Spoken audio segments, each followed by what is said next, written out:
크리스티안 로메로, 신뢰할 수 있는 수비의 핵심 10월의 최우수 선수 후보. 토트넘 호스퍼의 수비를 믿고 맡길 수 있는 핵심 선수들을 언급할 때 크리스티안 로메로를 빼놓을 수 없습니다. 그는 10월 내내 뛰어난 경기력을 발휘하며 당당히 월간 최우수 선수 후보에 오르게 되었습니다. 최근 경기에서 로메로는 각 볼터치마다 수비 능력과 기계를 입증하였습니다. 프리미어리그의 새로운 강팀들인 브렌트포드와 셰필드 유나이티드를 맞이해도 로메로와 그의 팀원들은 전혀 흔들리지 않았습니다. 그들은 단지 견고하게 서 있는 것뿐만 아니라 경기마다 우위를 점하며 토트넘 골대를 철벽처럼 지켜냈습니다. 로메로의 뛰어난 경기력은 놀라운 통계 수치를 통해 더욱 명확하게 드러납니다. 볼 컨트롤률이 90%에 달하며 적어도 4번의 슈팅을 시도했습니다. 그는 방어에만 집중하는 것이 아니라 공격 참여에도 적극적이며 동료 선수들과의 뛰어난 호흡을 통해 팀의 기회를 만들어냈습니다. 크리스티안 로메로는 자신의 포지션을 훌륭하게 지킬 뿐만 아니라 빠르고 민첩한 스트라이커들을 상대로도 과감하게 볼 다툼을 벌이는 것을 주저하지 않습니다.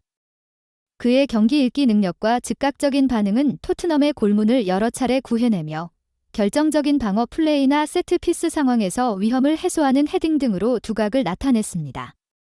로메로가 토트넘의 경기 스타일에 미치는 영향은 빼놓을 수 없습니다.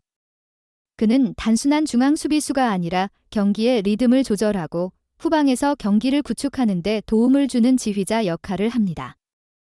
그의 플레이는 힘이 넘치면서도 부드러워서 감독이 반드시 필요로 하는 선수가 되었습니다. 로메로의 두드러진 장점 중 하나는 개인 수비 능력입니다.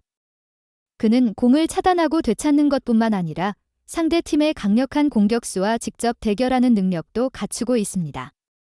그의 민첩함과 결단력은 위험한 상대의 공격을 종종 무산시키는 데 큰 역할을 했습니다.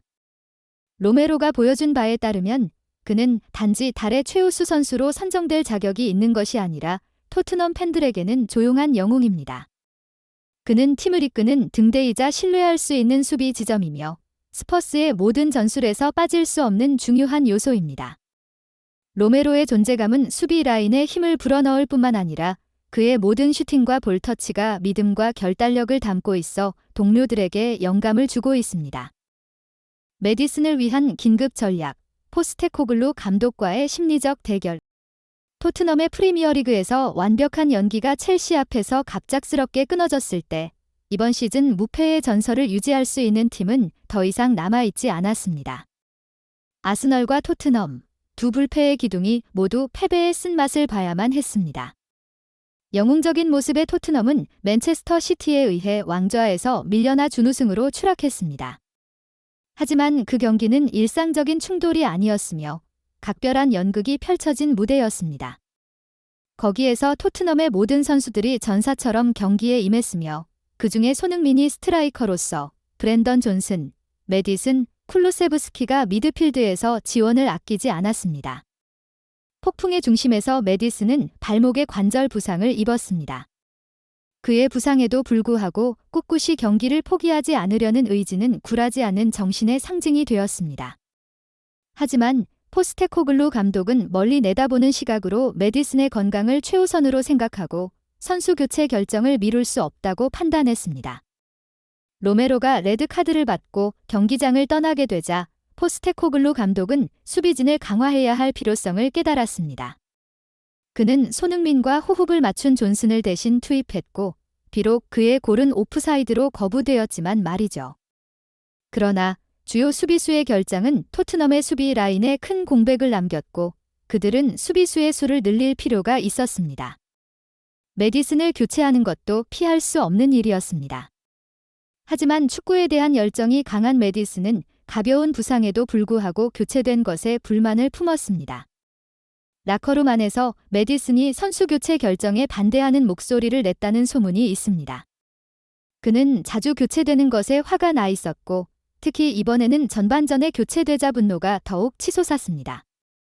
메디슨은 자신이 계속 경기에 참여했다면 경기가 더 원활하게 진행되었을 거라고 믿고 심지어는 승리할 수도 있었을 거라고 생각해서 포스테코글루 감독의 교체 결정에 대해 매우 불만족스러워했습니다. 제이미 캐러그허, 리버풀의 전설적인 선수이자 현재 축구 해설가로 활동 중인 그는 자신이 40년간 축구를 관찰해오면서 이보다 더 위대한 경기를 본 적이 거의 없다고 단언했습니다. 토트넘의 경기력은 왜 이 표리 세계 최고의 리그라고 불리는지를 돋보이게 했습니다. 그들이 패배했지만 그것은 약해서가 아니라 전력을 다해 싸우면서도 끝내 항복을 모르는 정신으로 인한 것이었습니다. 메디슨이 더 이상 그라운드에 없을 때조차 토트넘의 나머지 전사들은 물러서지 않고 맞섰습니다.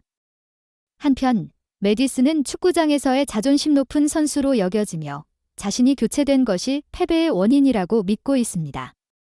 그의 불만은 포스테코글루 감독의 교체 결정에 대한 허탈한 외침에 그치지 않았습니다. 그러나 포스테코글루 감독은 흔들림 없는 선장이며 폭풍 속에서도 단호함을 유지합니다. 그는 자신의 결정에 자신감을 가지고 있으며 경주에서 발생할 수 있는 변화 앞에서도 쉽게 흔들리지 않는 강인한 입장을 보여주고 있습니다. 감독 자리에서 오는 변화를 받아들이기 힘들어하는 메디슨을 어떻게 붙잡을 특별한 조치가 취해질까요? 토트넘은 주요 선수 절반 이상을 잃고 필드에 9명만 남은 상태에서도 계속해서 기회를 만들어냈습니다. 에릭 다이어가 골을 넣었으나 오프사이드로 판정되었고 손흥민은 후반 막판 빠른 역습을 시도했으나 그의 슈팅은 힘이 부족했습니다. 그것은 손흥민이 전 시간을 다 뛰고 완전히 지쳐 있었기 때문에 더욱 안타까웠습니다. 결국 첼시의 잭슨이 결정적인 골을 넣은 뒤에 2골을 더 추가하며 경기 종료 직전에 해트트릭을 완성했습니다. 이 경기에서 로메로가 레드카드를 받은 후 포스테코글루 감독은 메디슨 대신에 에릭 다이어를 투입했습니다.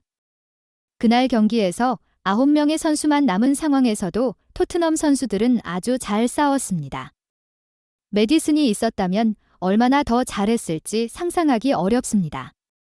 선수 수가 줄었음에도 불구하고 그들은 모든 기를 다해 방어하지 않고 오히려 중앙까지 올라와 손흥민이 계속해서 압박을 가할 수 있도록 했습니다.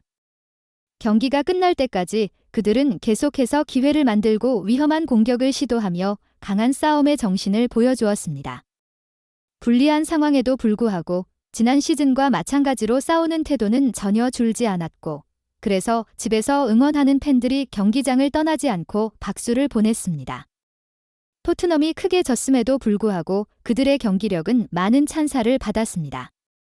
홈 경기에서 경쟁팀에 크게 졌음에도 불구하고 관중들의 박수를 받는 경우는 드물지만 이번 경기에서 그런 일이 일어났고 맨체스터 유나이티드의 전설이자 현재 BBC 해설가인 게리 네빌은 토트넘의 패배가 자랑스럽다고 말했습니다.